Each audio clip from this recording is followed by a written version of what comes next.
Honorable Member Sri Imtiaz Jalil. अध्यक्ष महोदय, 8 मई 2020 की वो सुबह मुझे आज भी याद है, जब सुबह सुबह मुझे फ़ोन आता है और ये जानकारी मिलती है कि 16 मजदूर जो मध्य प्रदेश जाना चाह रहे थे वो ट्रेन के नीचे आकर कुचल कर मर गए। मैं जब वहाँ पर उस जगह के ऊपर पहुँचा जहाँ पर ये मजदूरों की मौत हुई थी, तो वहाँ पर पुलिस वाले थे। मैंने कहा कि कितने लोगों की मौत हुई है, ये बॉडीज़ कहाँ पर किस अस्पताल के अंदर ले जाया गया है। तो मुझे बताया गया है कि ये लाशें अभी भी वहीं पर पड़ी हुई है।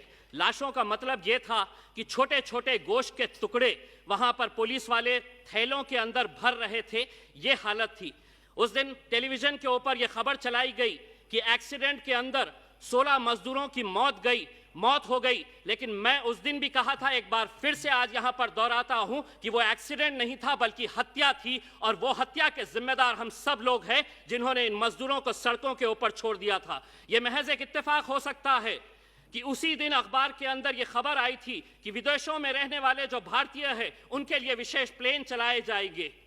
क्या ये मजदूरों को हमने मरने के लिए सड़कों के ऊपर इसलिए छोड़ दिया था कि इनकी याद हमें सिर्फ इलेक्शन के वक्त में आती है, और इनके लिए जो विदेशों के अंदर रहते हैं उनके लिए विशेष फ्लाइट्स का प्रबंधन किया गया था?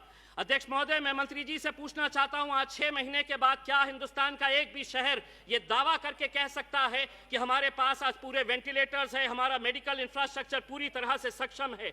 आज भी मंत्री जी, जिस शहर के अंदर वेंटिलेटर्स है, जिस हॉस्पिटल के अंदर वेंटिलेटर्स है, वहां पर डॉक्टर्स नहीं। जहां डॉक्टर्स है तो वहां ऑक्सीजन नहीं, और जहां पर वेंटिलेटर्स भी है, ऑक्सीजन भी है, डॉक्टर्स भी है, तो वहां पर बेड्स अवेलेबल नहीं है। जब हमने आपसे वेंटिलेटर्स के बारे में पूछा तो आपने कहा कि नहीं, थाली बजा लो। जब हमने आपसे पूछा कि डॉक्टर्स नहीं है, ऑक्सीजन नहीं है, तो आपने कहा कि दिया जला लो, अंधेरा कर लो।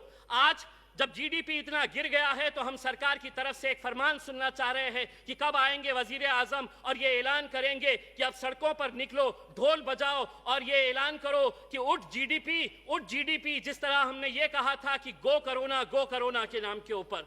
हमने अपना मजाक पूरे मुल्क में नहीं बल्कि पूरी दुनिया के सामने ये किया था। आज चाइना के अंदर इस बीमारी का जन्म हुआ, इटली, ब्राजील, स्पेन के अंदर ये पली बड़ी, जैसे ही भारत के अंदर आई तो ये हिंदू और मुसलमान का शक्ल इख्तियार कर ली। बड़ा अफसोस होता है मंत्री जी हमें, जब इस सदन के अंदर बैठे हुए एक सांसद ये कहते हैं कि ये बीमारी इस देश के अंदर फैली तो तबलीगी जमात की वजह से फैली। अगर कसूरवार कोई था तो उसके ऊपर आपकी सरकार है, आप लीजिए उसके ऊपर कार्रवाई। लेकिन इस तरह ऐसे मौके के ऊपर जब लोगों की जाने जा रही थी, उस वक्त हम हिंदू मुसलमान कर रहे थे। सारे टेलीविजन चैनल के ऊपर यह दिखाया जा रहा था कि यह बीमारी हिंदुस्तान के अंदर फैली है तो एक तबलीगी जमात की वजह से फैली है। अगर किसी की तरफ से कोई गलती थी तो आप बोलिए, आपकी सरकार है।